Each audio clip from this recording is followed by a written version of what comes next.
Okay, guys, we are back. We went off camera because We were driving home. we were driving home and we really couldn't talk like we wanted to. So we're gonna talk about like how we really feel.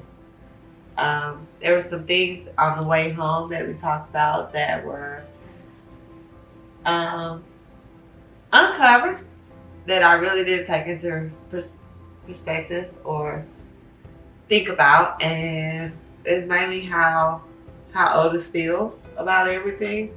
Okay, so how I feel about things, and it's probably not the most popular way to feel about things, is that a lot of times, a lot of people, and I don't know if I'm in the minority or the majority in this, but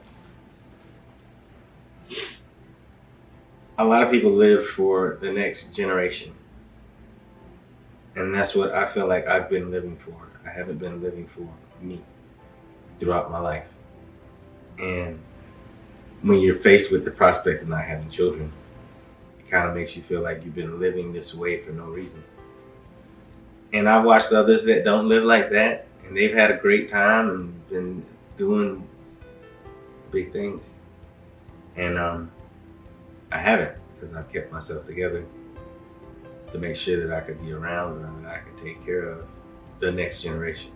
But after today's information and everything else, yeah, I gotta, look at that and really think about how I've been living, and it's just how I feel. And the statement that kind of set things off was that I said I have to reevaluate decisions that I've made in my life.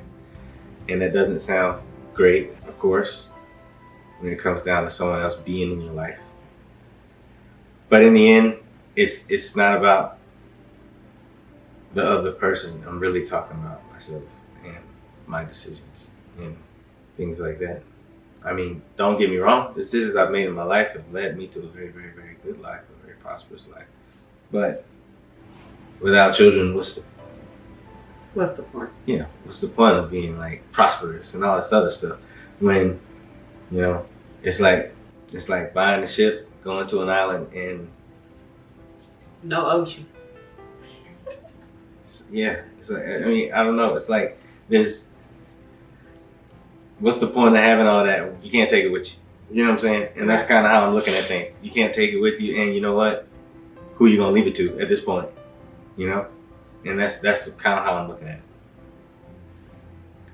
Which is heartbreaking for me, because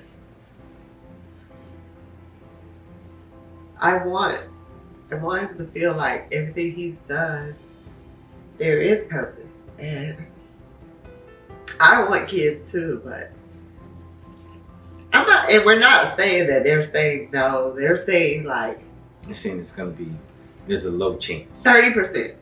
Because I've waited to, first of all, I'm 37 years old. So that is the major thing that's playing right now. But I know successful pregnancies that have happened in a lower spectrum that we're in. And they went on over 40, almost 45, 50 years old, and had their children, and they are okay. And I'm grateful for those clients I've met over the years, because they actually give me a lot of hope when it comes to the age thing. The main part that bothers me is that I feel like as women we are emotional creatures, or beings, not creatures. We are not creatures. Sometimes we act like creatures, but we're not creatures. We tend to carry it. And I, as we were sitting in the car, it just went through my head that it's my fault that my egg reserve is low. I'm not as, fertile as I was when I was younger, and like all that stuff went into my head, and my thoughts went everywhere. And I was like, well, what if?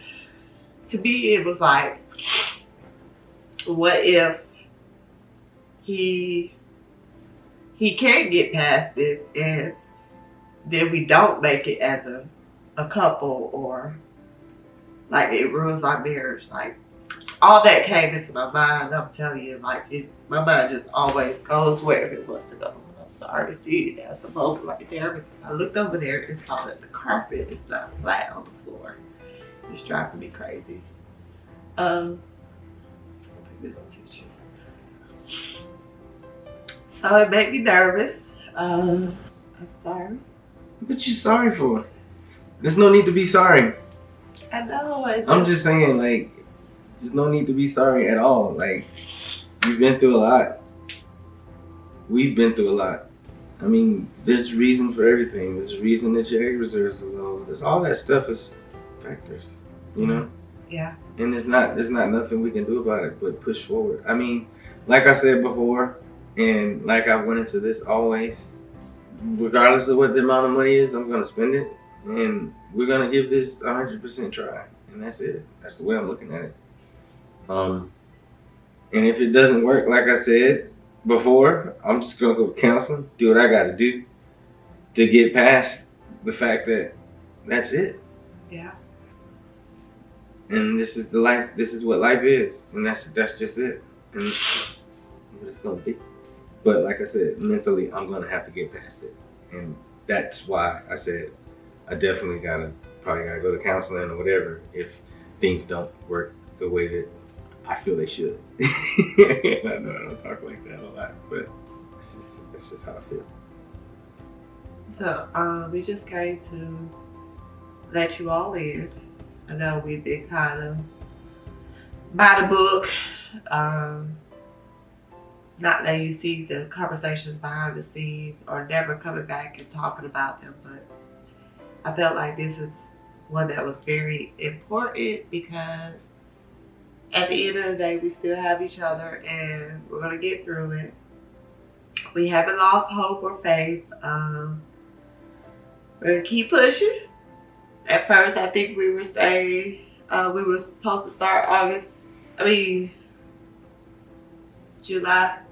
Something or other. The end of July, but we're gonna. We may push it further. We may reconsider that.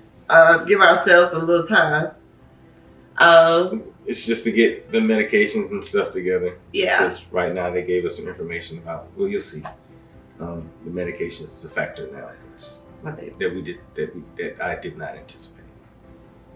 Yeah. So, and in the meantime, what they call it, in the meantime, between time. What happened to you?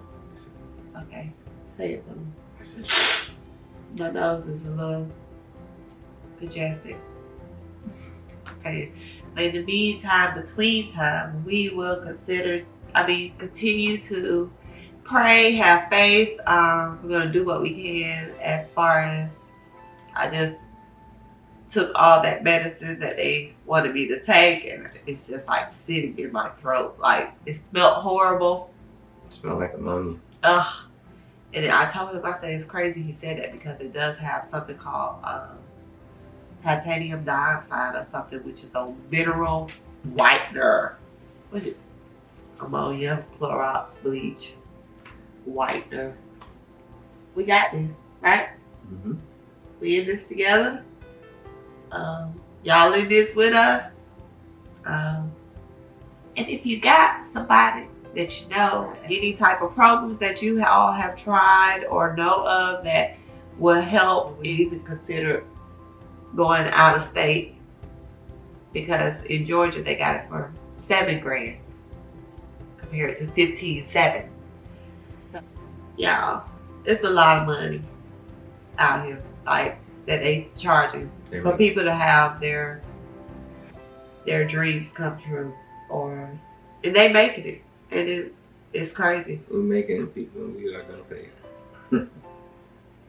But that's what you do when you want something. You go above and beyond it to get it. So here we out again. See you for the third time today. We ain't come back today. I would say see y'all. I would say peace. You don't stop it. I stopped it every time. No, you did.